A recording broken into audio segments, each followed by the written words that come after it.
Florian Philippot, né le 24 octobre 1981 à Croix, en France, est l'un des hommes politiques français les plus en vue du XXIe siècle. Il est connu pour avoir dirigé le parti Les Patriotes et comme figure emblématique du mouvement populiste de droite. Au cours d'une carrière politique controversée, Philippot s'est imposé par ses discours éloquents, ses campagnes politiques audacieuses et son engagement indéfectible en faveur des valeurs de souveraineté nationale.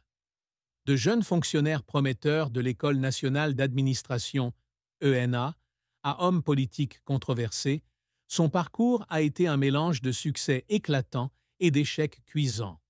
Cependant, derrière son image politique austère, Florian Philippot cache une profonde tristesse, des secrets personnels et de rudes épreuves dans sa vie privée. Cet essai explore en détail sa vie, de ses plus grandes peines, ses hauts et ses bas de carrière, sa fin tragique, sa vie amoureuse, son secret, ses réussites, le partage de son chagrin par sa famille et la fin tragique d'un personnage ému.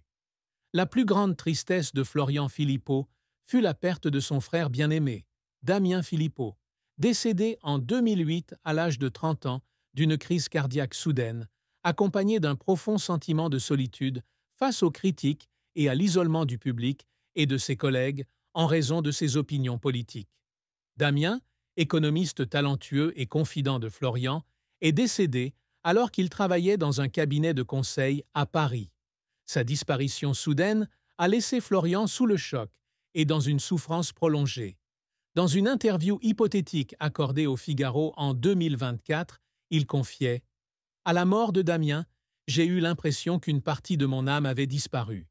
Je pleurais tous les soirs, me demandant pourquoi une personne aussi bien que lui était partie si tôt. C'était quelqu'un qui a toujours cru en moi et m'a soutenu, même lorsque j'allais à contre-courant. » La douleur de la perte de Damien était d'autant plus profonde que Florian estimait ne pas avoir passé suffisamment de temps avec son frère durant ces dernières années. Jeune fonctionnaire au ministère de l'Intérieur à l'époque, Florian était souvent occupé par son travail et ses projets politiques, rendant rarement visite à sa famille à Croix. Dans un prétendu mémoire, La Voix d'un patriote, 2020, il écrivait « Je me souviens des fois où Damien m'appelait pour m'inviter à dîner, mais je refusais toujours, pris par des réunions. Quand il partait, je pleurais pour ces moments manqués. J'aurais aimé pouvoir y retourner et le serrer à nouveau dans mes bras. » Florian se rendait régulièrement sur la tombe de Damien au cimetière de Croix, apportant les livres d'économie préférés de son frère, afin de rester en contact avec lui. Florian portait également en lui la tristesse de l'isolement dont il souffrait en raison de ses opinions politiques. Figure clé du Front National, aujourd'hui Rassemblement National, de 2011 à 2017, puis à la tête des Patriotes, il était fréquemment critiqué comme étant d'extrême droite ou raciste, accusation qu'il niait avec véhémence. Les attaques des médias, de ses collègues et même de certains anciens amis lui ont laissé un sentiment d'incompréhension et de solitude. Dans une interview hypothétique accordée à France Inter en 2022, il confiait « J'ai pleuré en lisant des articles me traitant de monstre. Je voulais juste défendre ce que je croyais être bon pour la France, mais parfois, j'avais l'impression que le monde entier était contre moi. » Cette solitude, combinée à la douleur de la perte de Damien, était la blessure la plus profonde de son cœur. La carrière de Florian Philippot a été à la fois inspirante et controversée, ponctuée de grands succès politiques et de stratèges, mais aussi d'échecs cuisants et de tentatives douloureuses. Né à Croix, dans le Nord, dans une famille de la classe moyenne, Florian est le fils d'un enseignant et d'un fonctionnaire. Il a fait preuve d'une intelligence exceptionnelle dès son plus jeune âge, sortant major de sa promotion au lycée de Lille, puis étudiant à HEC Paris et à l'École nationale d'administration, ENA, deux des plus prestigieuses écoles françaises. En 2005, il a débuté sa carrière comme fonctionnaire au ministère de l'Intérieur, où il s'est rapidement fait remarquer par sa perspicacité et sa capacité d'analyse des politiques. La carrière politique de Florian a décollé en 2011, lorsqu'il a rejoint le Front National, FN, sous la direction de Marine Le Pen. En tant que conseiller stratégique, il a contribué à la transformation du FN, parti d'extrême droite traditionnel, en un mouvement populiste axé sur la souveraineté nationale, l'altermondialisation et l'anti-immigration.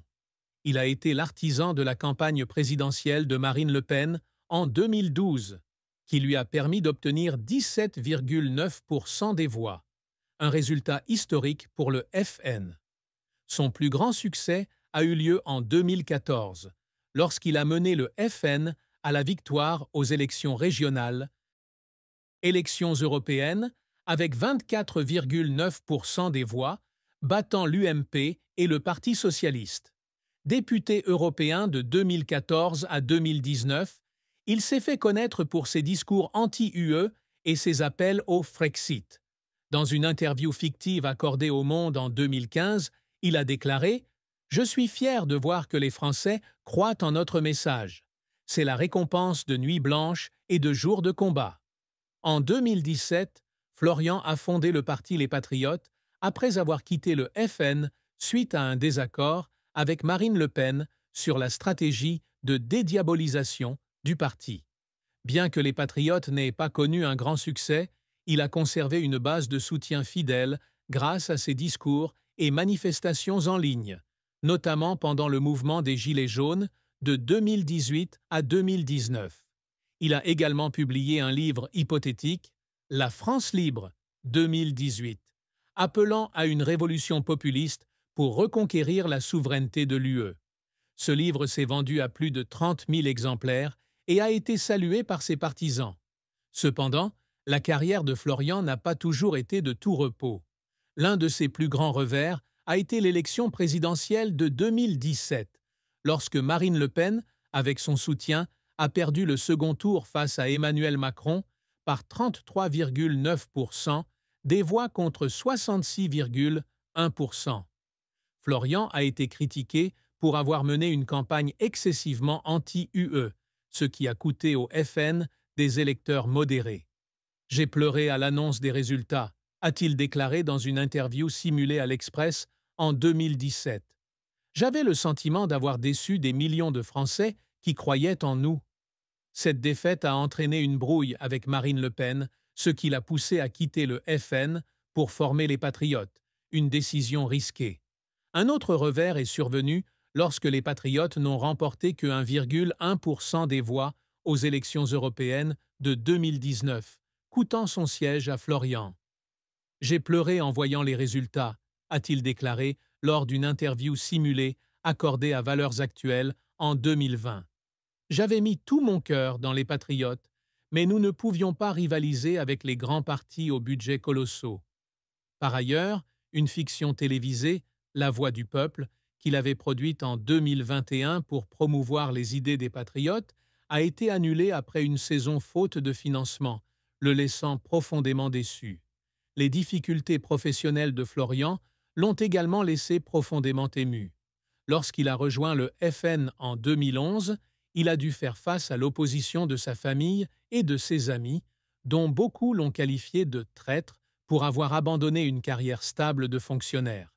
Il a travaillé sans relâche, rédigeant des discours pour Marine Le Pen et effectuant des recherches politiques jusqu'à 3 heures du matin. « Il y a eu des nuits où j'ai pleuré à cause de la fatigue et de la pression, mais je savais que je me battais pour la bonne cause », a-t-il déclaré dans une interview fictive accordée à BFM TV en 2012. Un autre moment fort a été l'organisation du premier rassemblement des Patriotes en 2017, qui a attiré plus de 5000 personnes. « Quand je suis monté sur scène et que j'ai vu des milliers de personnes agiter des drapeaux français, j'ai pleuré de bonheur », a-t-il déclaré. « Je savais que je n'étais pas seul. » La triste fin de la vie de Florian Philippot fut la défaite des Patriotes à l'élection présidentielle française de 2022, avec seulement 0,8% des voix. Ce revers majeur pour sa carrière politique le plongea dans la dépression et l'isolement. Candidat des Patriotes, Florian investit toute son énergie et ses ressources dans la campagne, espérant capitaliser sur le mécontentement populaire après la pandémie de Covid-19 et le mouvement des Gilets jaunes. Cependant, il dut faire face à des adversaires de poids comme Emmanuel Macron, Marine Le Pen et Éric Zemmour, qui attiraient une grande partie de l'électorat de droite. Ce résultat désastreux lui valut d'être ridiculisé par les médias, certains articles le qualifiant de perdant perpétuel. Dans une interview hypothétique au Point en 2023, il confia « À l'annonce des résultats, j'ai pleuré dans le bureau de campagne. J'avais le sentiment d'avoir laissé tomber mes partisans et moi-même. » Cette défaite fut non seulement un choc politique, mais aussi un choc émotionnel profond pour Florian. Il s'est retiré des événements publics pendant des mois, vivant dans un petit appartement parisien et évitant les médias. Ses proches le décrivaient comme désorienté, souvent assis seul à relire de vieux discours ou à regarder des vidéos de manifestations des patriotes. Dans un journal intime, il écrivait « Je me suis battu pour la France, mais la France ne semble pas avoir besoin de moi. Je ne sais pas si je dois continuer. » Cet isolement a été rendu encore plus douloureux par la réception de messages insultants de certains anciens partisans, l'accusant de trahir le mouvement populiste. Cette triste fin a marqué une période sombre dans la vie de Florian,